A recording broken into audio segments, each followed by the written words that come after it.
Hi, I'm Luca Di Palma. I'm a UTS student and I'm going to talk to you about skill acquisition today. I'm here to present my project, which involves skills acquisition principles to learn a bass guitar groove, showing how movement learning concepts translate from athletes to musicians to any other kind of discipline that might be involved in coordinating patterns and sequences of movements that our brain has to organize together to produce a sort of like a smooth pattern.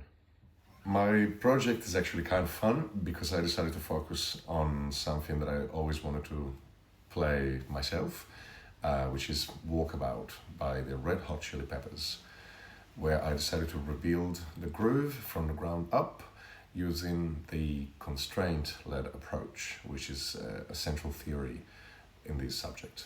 Skill acquisition is the process by which a performer learns, refines, and automates movement. In sports science, it's about optimizing perception action coupling. In music, that is hand to ear coordination. Both processes involve adapting to constraint and feedback. Bass demands synchronizing two limbs with milliseconds precision while providing rhythmic stability. Even small timing errors can destroy the groove, just like poor foot placement can ruin a sprinter's rhythm and the ability to run faster and more coordinated. This makes it an ideal model for studying motor learning. According to Fitz and Posner, we progress from cognitive to associative to autonomous stages, where cognitive, for example, um, when I studied the tab slowly, focusing on fingering, position, and coordination patterns. Associative, when I linked the notes to a rhythmic feel, when I play something like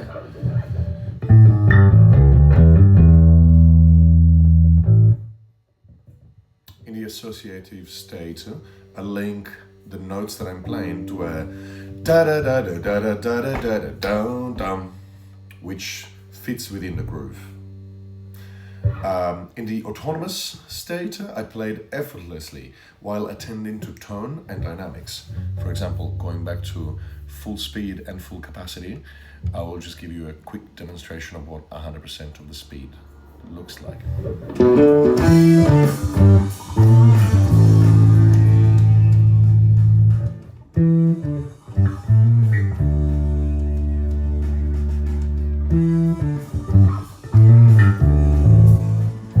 Not a mistake.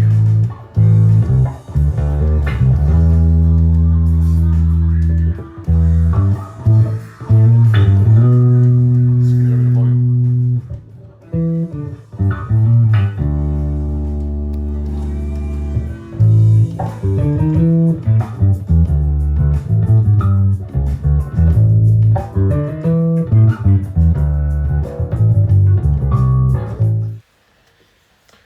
Research by Erickson and Wolf shows performance improves through deliberate, variable practice and feedback.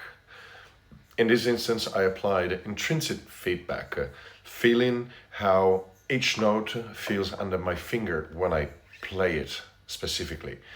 Augmented feedback with a metronome and video review, because I am lucky enough to have access to free YouTube videos that show a performer playing the song with basically the music sheet in superimposition on the screen so that you can check out every single note while a professional is performing it.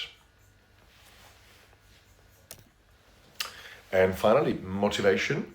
I applied this by tracking my progress across 50 attempts at playing the same bar and then the same song all in one go.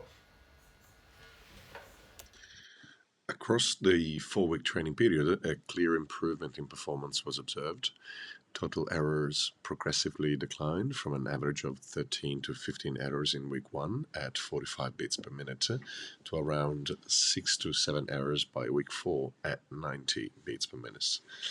Early sessions were marked by recurrent mistakes in the same bar sequences between, say, bar 9, 12, 15, 31, suggesting limited motor stability.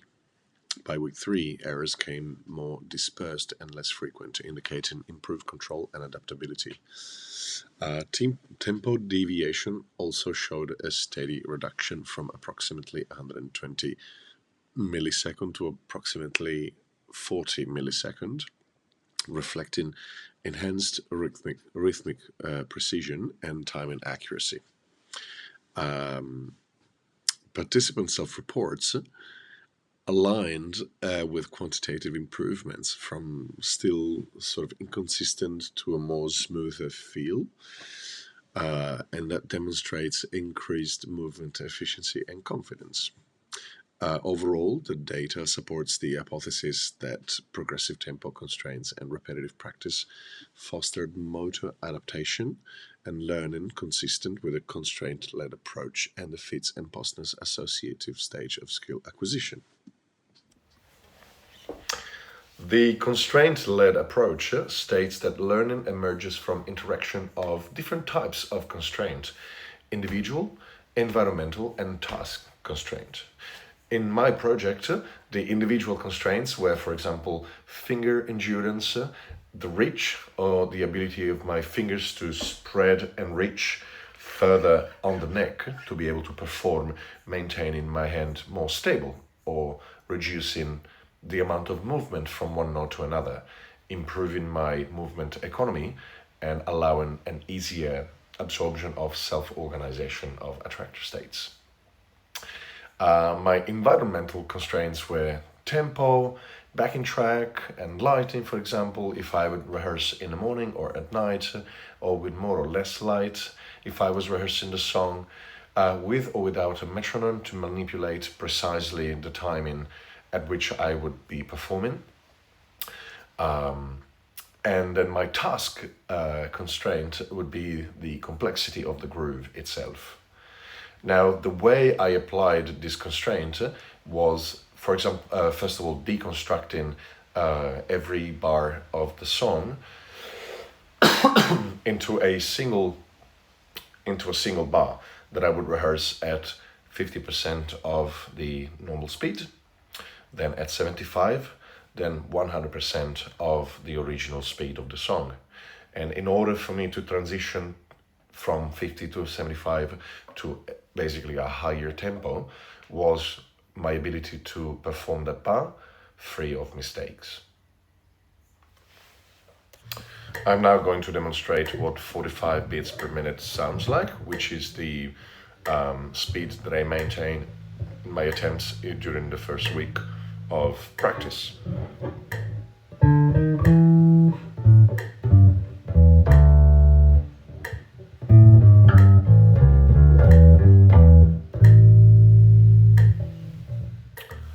This is what 60 beats per minute sounds like. 3 and 3 and.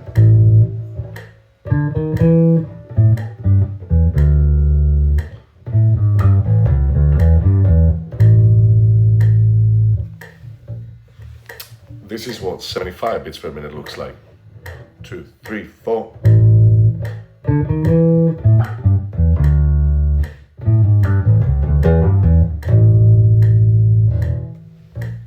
I'm gonna demonstrate now at 90%, at 90 BPM, which is basically real speed.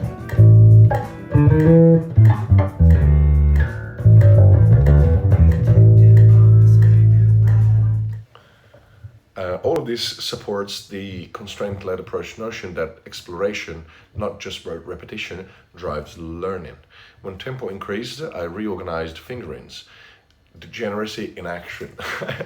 Multiple movement solutions achieving the same musical outcome.